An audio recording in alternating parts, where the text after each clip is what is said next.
am beyond excited to welcome our guest author, Katherine Applegate, here today. She was born in Michigan. I'm just going to tell you a little bit about her background. She was born in Michigan, and she's lived in Texas, Florida, California, Minnesota, Illinois, North Carolina, and Italy. Maine. We won't forget Maine. And she's now living in Southern California, Maryland. Okay. Keep going. We have a couple of people still coming in. Okay, and she lives in California with her husband and with her daughter, Julia, who is 15. She also has a son who is a freshman in college in New York. She has written, I saw different, over 160 books. Is that correct? A lot of books. You need to get started if you're going to catch her. Including the Animorph series, which is a very popular series, which she wrote with her husband, Michael Grant. Of course, we know her for writing the one and only Ivan, which we know won the 2013 Newbery Medal, which is given to the author of the most distinguished contribution to American literature for children each year. So she is indeed a rock star. Her book now, she took a break, and now she has written a book, Crenshaw, which she's going to talk to us about today, which we've talked a little bit about. So let's all give her a nice Wildcat welcome.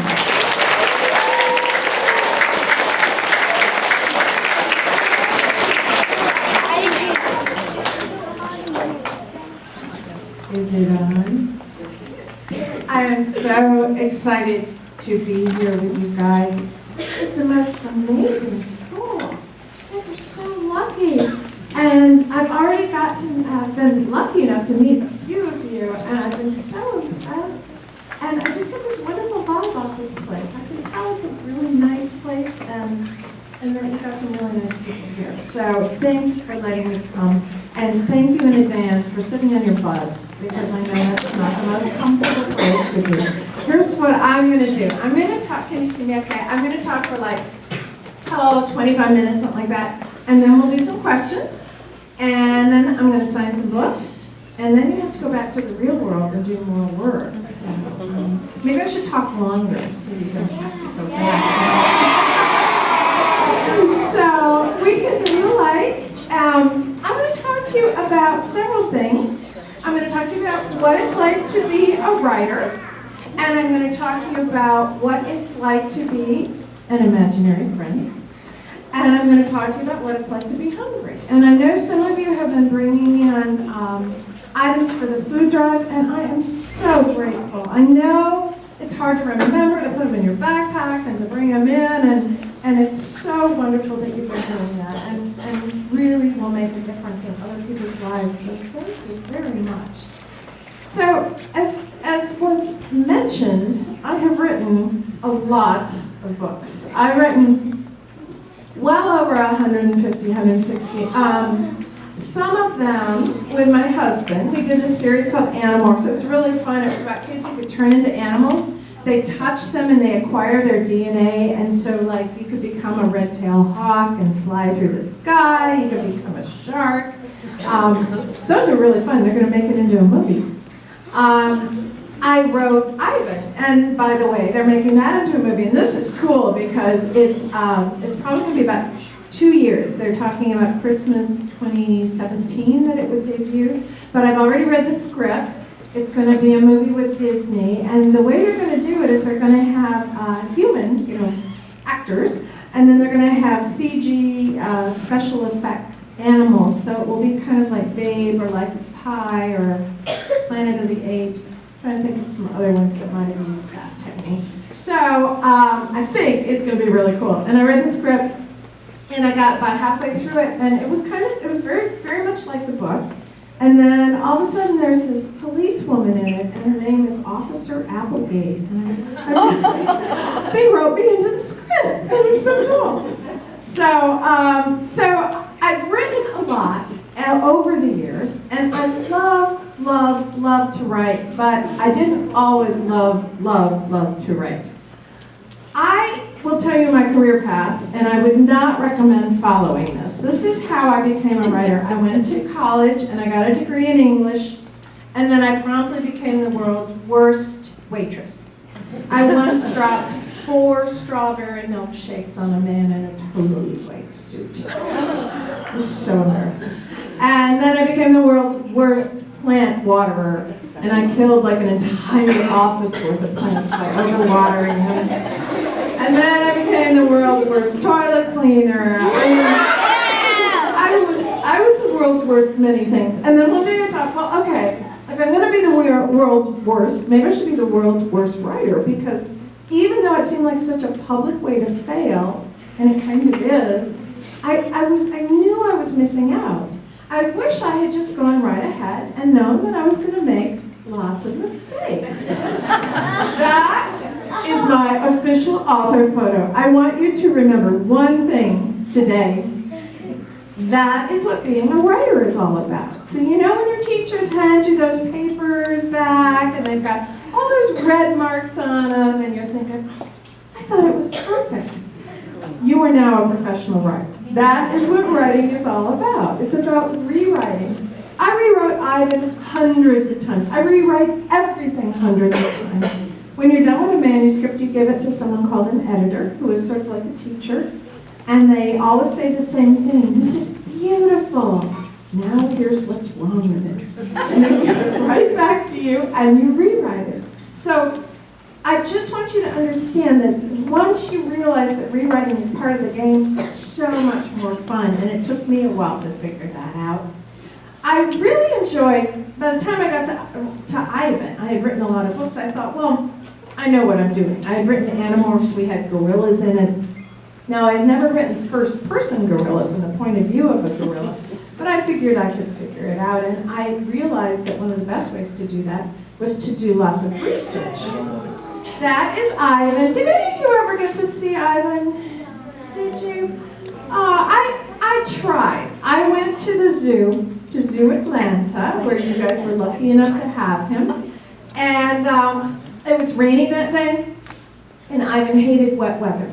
And I knew he wasn't going to come out. And I had already gone to the zoo office and said, look, and I didn't have the book yet, I just had the manuscript, the pages. And I said, I wrote a book about your gorilla. And they're like, yeah, lady, we hear that all the time. And so they didn't care. So I sat out there with my daughter, who was 12, in the rain, and she's like, Mom, can we please go home? And I had flown there from California, so I was determined I was going to see Ivan. He never came out. We sat there for like 3 hours. And I was disappointed until I went home to the hotel that night, and I thought, you know what?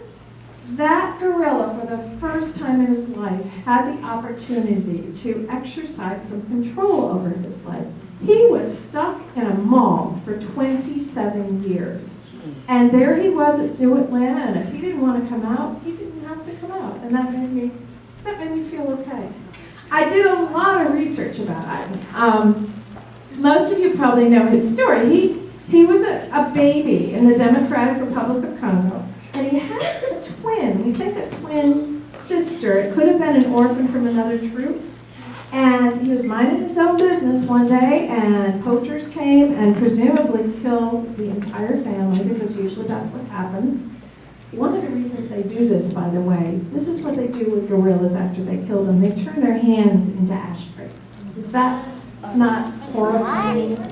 But with babies, an ashtray is what you put a cigarette in, isn't it? So what they did with these 2 babies was they popped them in a cage and they flew them all the way across the world to Tacoma, Washington. And a man had ordered them, just like you order a pair of shoes. It was that easy to do. Unfortunately, it's still pretty easy to do. He wanted to have some gorillas at his mall because he thought it might bring in more business. And it did. So the first, 3 or so years of Ivan's life, he went to live with a caretaker's family, and that guy had an 8-year-old son. And Ivan slept with that boy every night. Can you imagine sleeping in the same bed with a gorilla? Isn't that bizarre? And he had the weirdest life. This is his day. get up in the morning, he would watch cartoons, black and white, and he loved, particularly enjoyed anything that had animals in it. And he learned to open the fridge.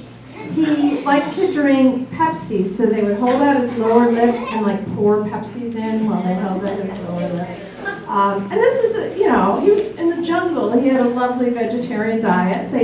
Sometimes they eat the occasional termite, but this was weird. He wore human clothes. He rode a motorcycle. He held babies. He went to baseball games.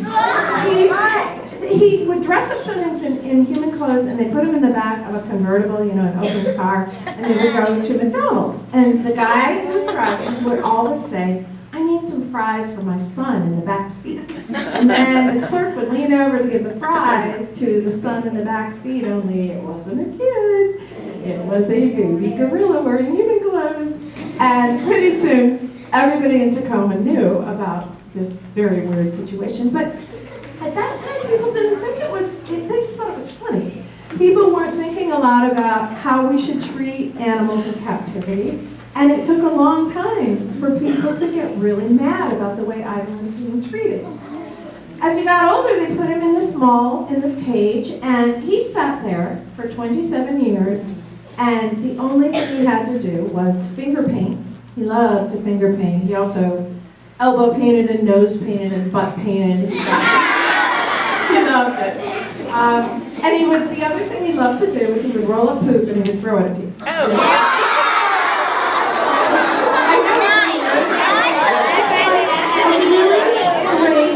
Behavior, but kids love to do it too. Well, look at it. He didn't have a lot to work with. It's not like he had any Play-Doh or anything. He was just stuck there in that cage. He had nothing to do, no other gorillas, for 3 decades.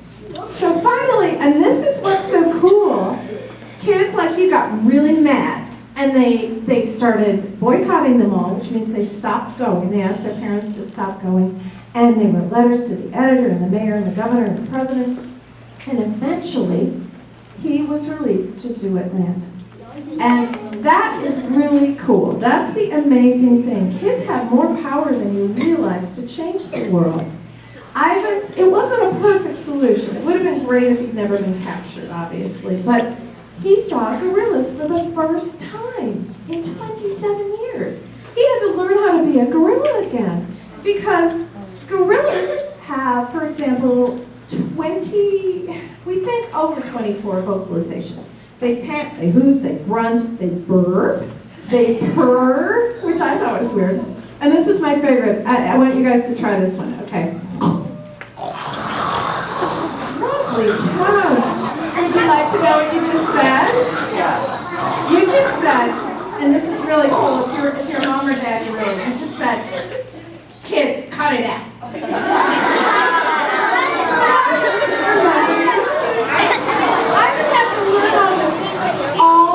Over again.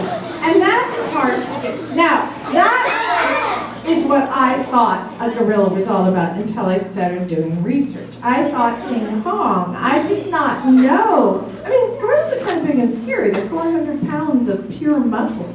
They have literally the strength of 8 men. But then, I did research like this.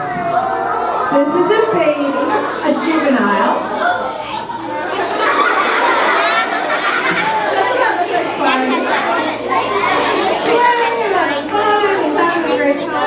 And there's all that vegetation underneath, so it's kind of like having a trampoline. It's so cool. So the more research I did, the better I could write. And that's the really interesting thing about writing. I really recommend that because it's so fun. Then I came to Crenshaw. And I had to kind of start all over with the whole research thing, only this time I was researching something very different. I was researching childhood hunger.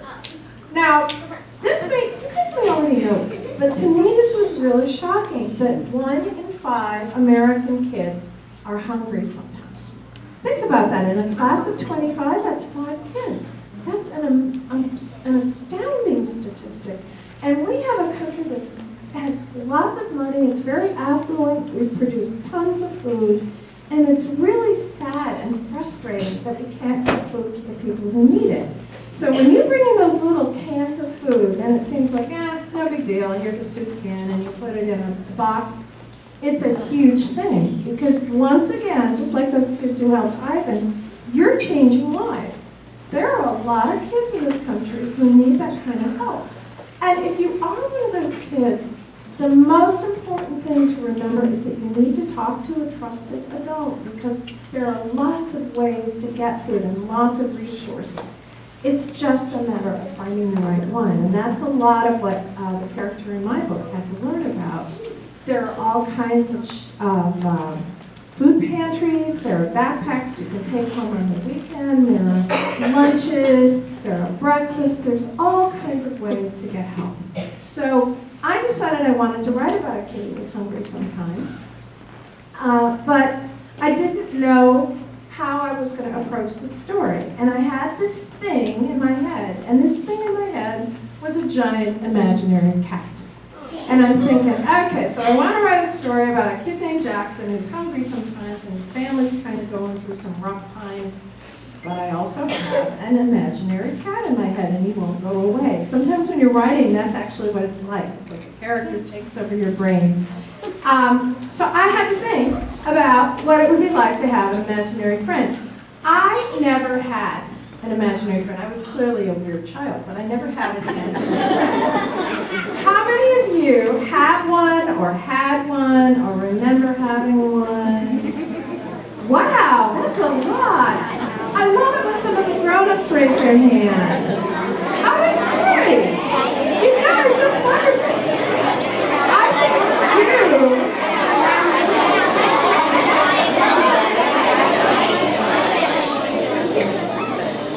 I think you got the award for most imaginary friends in one room. That's really cool. I'm serious. I love that, because that means you have wonderful imaginations, and that is cool. I don't know why I didn't have one, and maybe I just don't remember.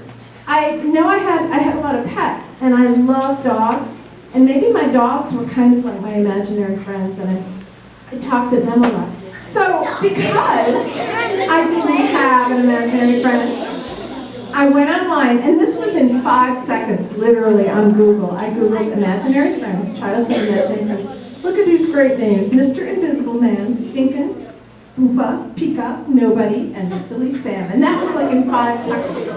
I love the fact that imaginary friends apparently always have silly names.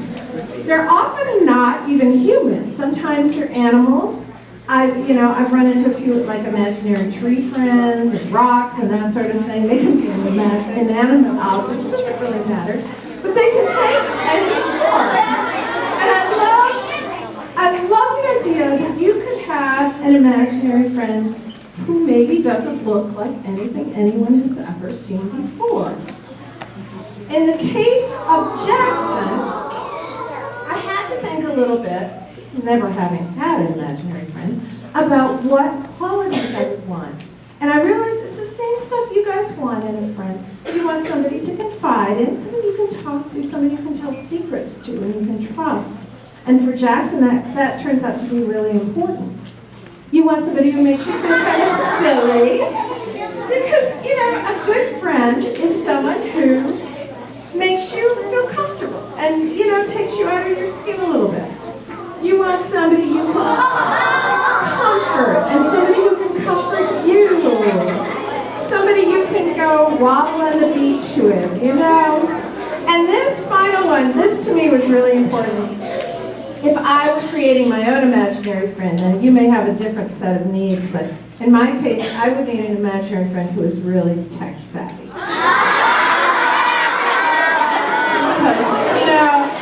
You want a friend who can take a good selfie, right? Everybody's needs are different. Now, this is Crenshaw.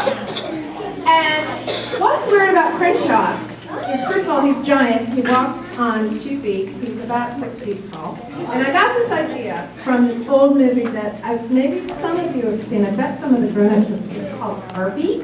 And it's about a man whose best friend is imaginary, or maybe not.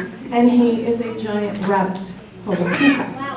And I thought it was the coolest movie. It's hilarious, and I really wanted Jackson's best friend in the imaginary form to be very large. And why a cat, I don't know, but I just thought it would be cool. The funny thing about Crenshaw is this is all you ever see in the book. And I describe him as a tuxedo cat. Those are the black and white kitties, you may have seen. But I really don't even know what he looks like. So it's entirely up to you what Crenshaw turns out to look like. Now for Jackson, Jackson is the kind of kid who wants to grow up to be a scientist. He loves animals.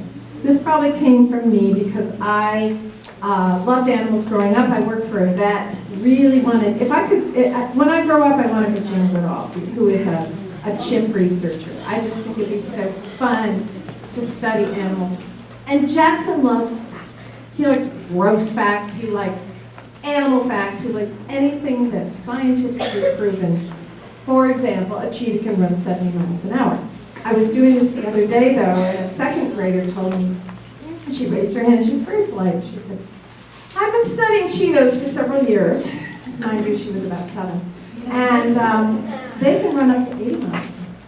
And I thought that was so cool that she knew that and that she was confident of her facts. But now I have to change my slides. So but that's the kind of thing that Jackson likes. So the idea that an imaginary friend, one from his childhood, has returned to his life when he's in 5th grade, well, that's kind of weird, and it bothers him.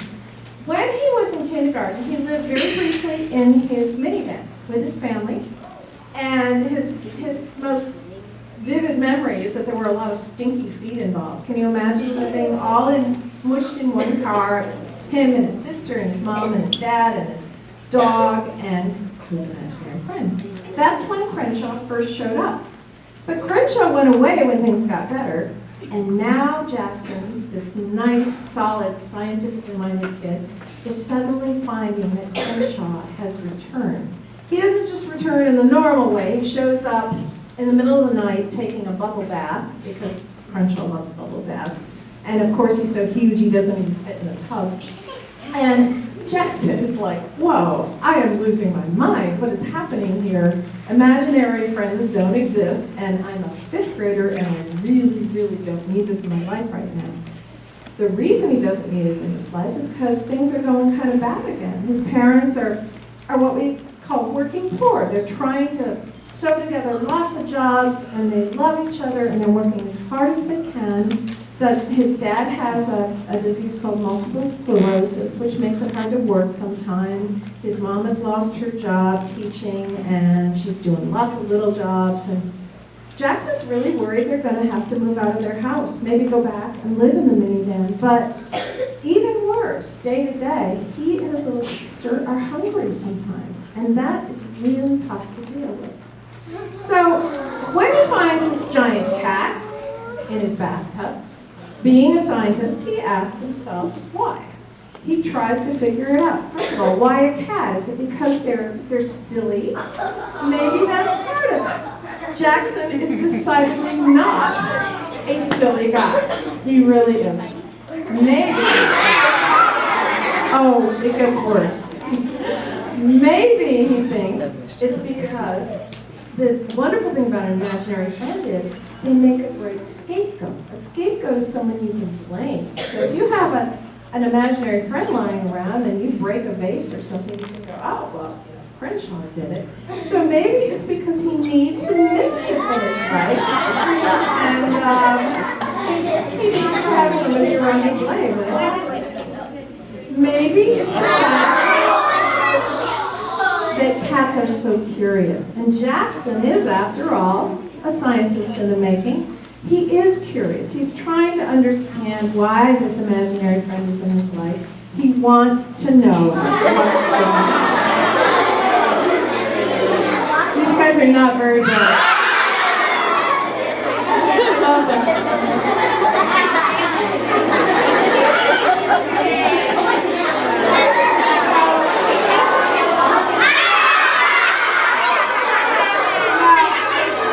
Another thing Jackson observes, because don't forget, he's a scientist. He's figuring out as he goes. Another thing he thinks about is the fact that Crenshaw enjoys things that are not typical of a cat. For example, and remember, he walks upright and he's very large.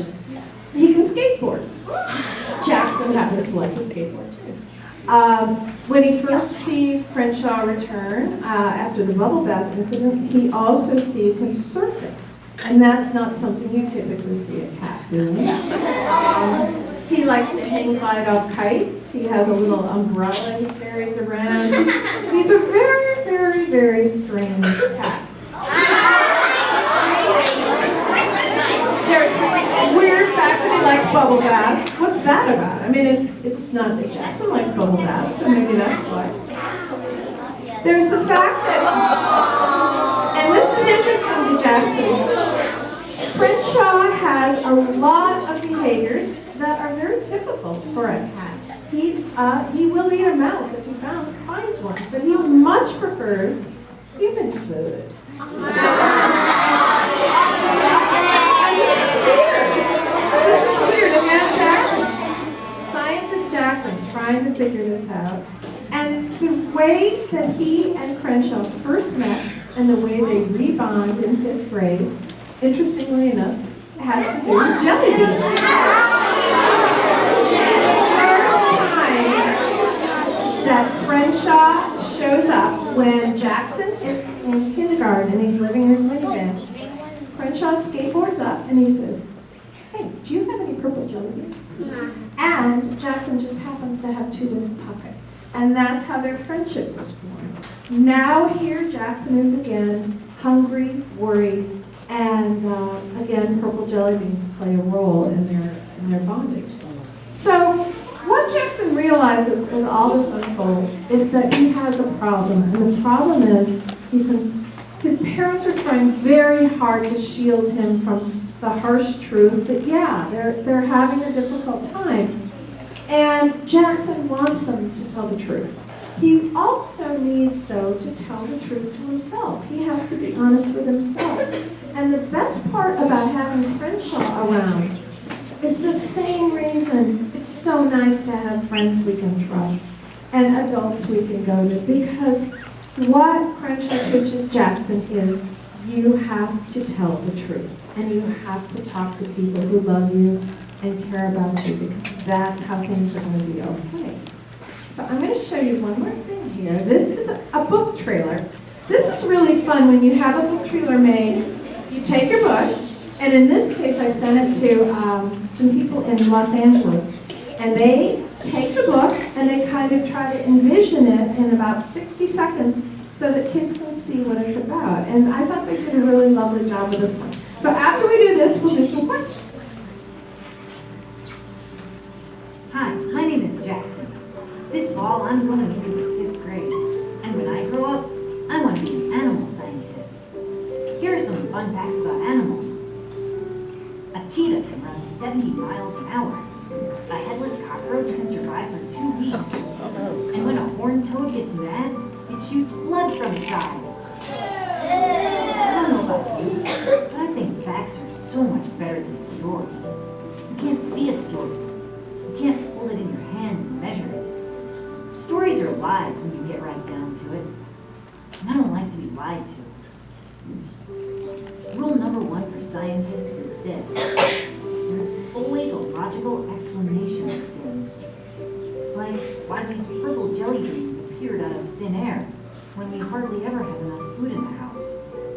Or why it's hard to make friends when you're hungry all the time.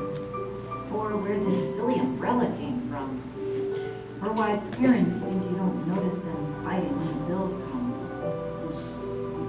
But most importantly, there must be a logical explanation for why the imaginary friend I invented years ago is now taking a bubble bath in our tub. Crenshaw by Katherine Applegate. For more information, go to CrenshawTheBook.com. What I love about that is I didn't actually know that's how he walked, but apparently that's it. And I thought that was such a cute way to end it. Okay, well, let's do some questions here. And I think we have some prepared.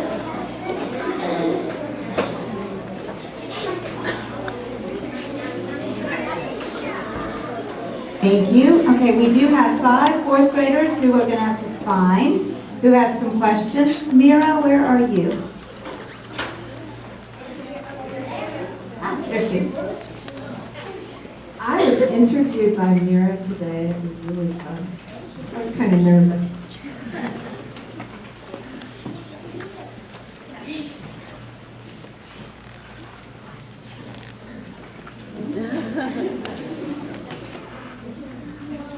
You wrote about Crenshaw.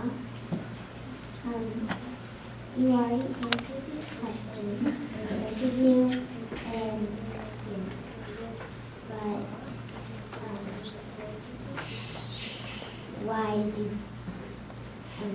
why did you write the book Crenshaw? I think that's a wonderful question because it's a good writer. Why do you tell any story? Because it's, first of all, because it's really fun. This is my job. I mean, think about it. I make stuff up all day, and I wear pajamas to work. I am paid to be a slob and a liar. It's the best job in the world. I love being a writer. And so I knew I wanted to write about a working poor family, and then I got that crazy giant cat in my head. And sometimes when you're writing a story, you have all these little bits and pieces, and you just kind of throw them in a bowl and kind of stir it up and see what you've got. And sometimes it doesn't taste very good, and sometimes it does. You can tell I'm not allowed in the kitchen. But that's kind of how you write a story. And then sometimes it works, and sometimes you have to change bits and pieces of it. So I just knew that I really loved the idea of that imaginary character. Thank you. That was a great question. Thank you, Mira. Kate, where are you?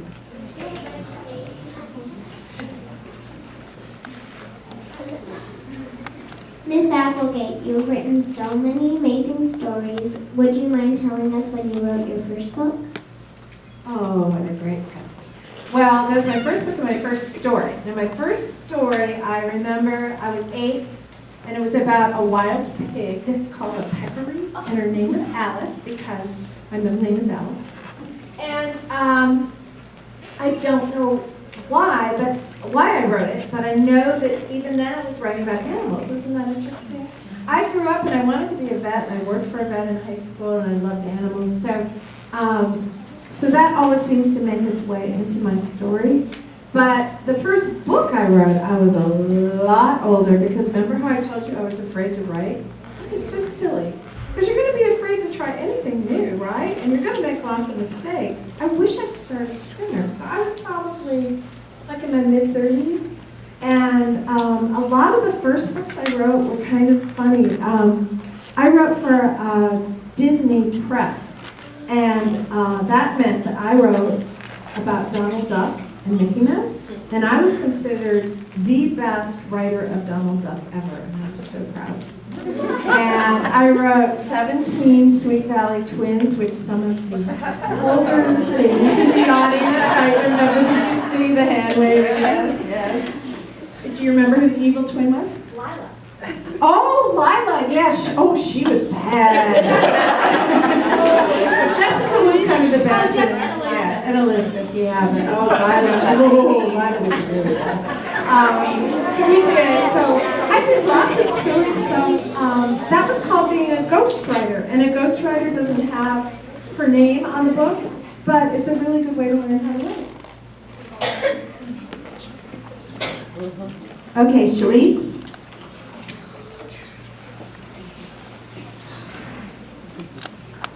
You guys are so good at this. Have you done this before? How long does it usually take to write a book from the first draft to the published product? Oh, this is interesting, because doesn't it look, how long would you guess? Just yell out to me. How long would you guess? 3 years. I'll tell you.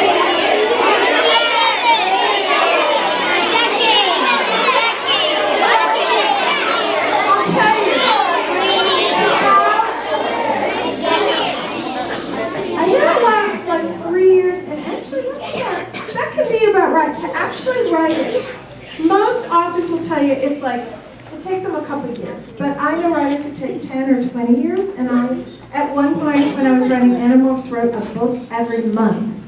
And I had a brand new baby, and my husband and I were writing these books, and they came out every month, and it was sort of like, here, you take the coffee, here, you take the baby, here, you take the manuscript. And we would just kind of write very fast. But for this book, for example, it took a couple of years to write, off and on. I was working on other projects, like I did a picture book about Ivan during that time at the same time. And then, this is what's interesting, there are so many other people involved in writing a book. You give it to your editor, who's sort of like your teacher, and then your editor gives it to someone called the art director, and the art director finds the perfect artist. And the way illustrations work is that people who like to draw take something called a portfolio, and they'll put all their pictures in a big box, and they'll take them to New York usually, and they'll give them to the art director. And the art director is like a matchmaker, and he or she will say, this book has a giant imaginary cat in it.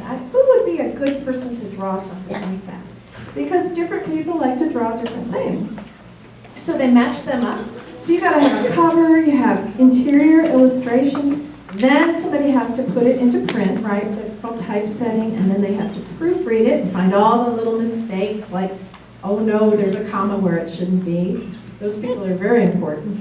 And then it has to be manufactured. And then it has to go to the warehouse. And then it has to go to all the different booksellers. And then it has to finally make it into your hands. So it's a long process. It's a very long process. It really is.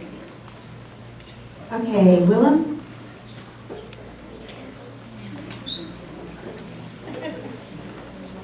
Hello, Mrs. Applegate. My name is Willow Mandel, and I'm in 4th grade. After you've written Crenshaw and Ivan, are you going to be writing any other books? If so, could you tell us about it? Wow. You guys are so professional. I must need more sleep. Yes, I am working on a book, and this is weird. This isn't how it usually happens. My son likes to research stuff too, and he found this word called endling, E-N-D-L-I-N-G. And it means, it's kind of a new word that's just been recently coined, and it means the last animal in a species. The very last animal, like the last black rhino, for example. And I thought, wow, there's a story there somewhere. So I went to my editor and I said, I'd like to write a trilogy. That's 3 books, a middle grade fantasy, that's written for your age, using that word. And that's going to be the title, but I don't know what the story is yet. And she said, okay. So now I have to write it and figure out what the story is. But it's a great title, don't you think? So that's the next thing I'm working on. And usually, if you've been writing for a long time, you usually have several things going on at the same time. Sometimes if you get frustrated with one book, you can switch over to another one, and that's fun. And our last question, Grayson?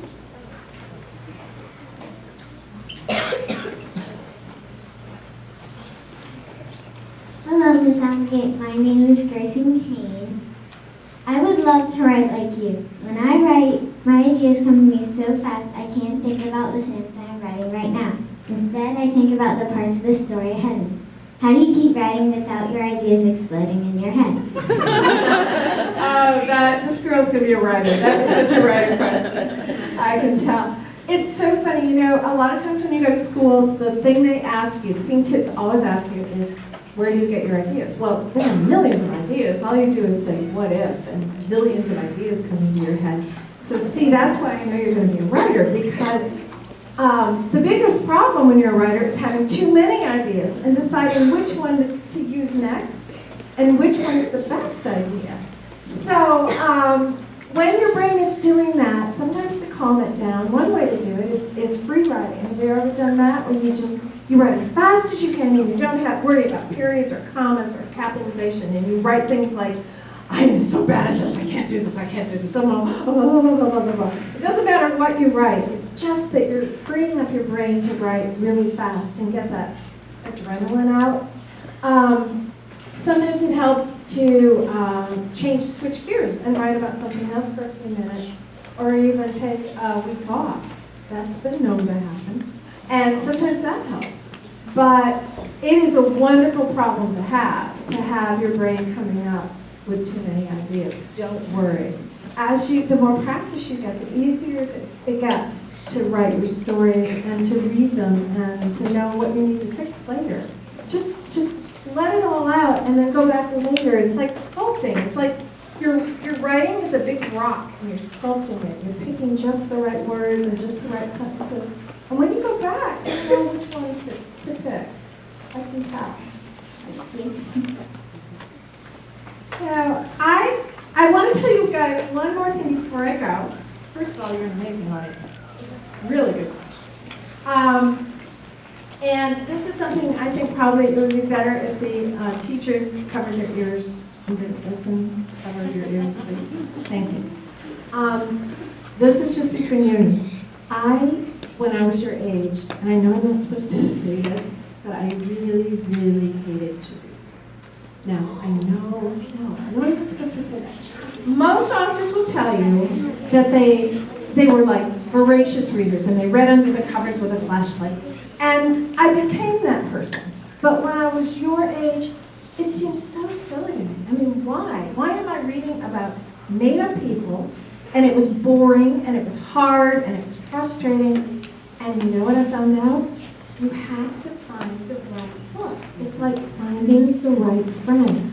And if you are like me, and you don't like to read yet, you've got to find the right book. For me, that book was Charlotte's Web, but for everybody, there's a book waiting for them that is just right. And when you find that, it's going to change your life, because then you really will love reading. If you had told me at your age that I'd be standing up here someday talking about being an author, I would have said you're crazy, because I didn't even like to read. So if you're one of those people, watch out, you might end up being an author someday. There are worse problems. So I would love you to give yourselves a really big hand, because you have done amazing.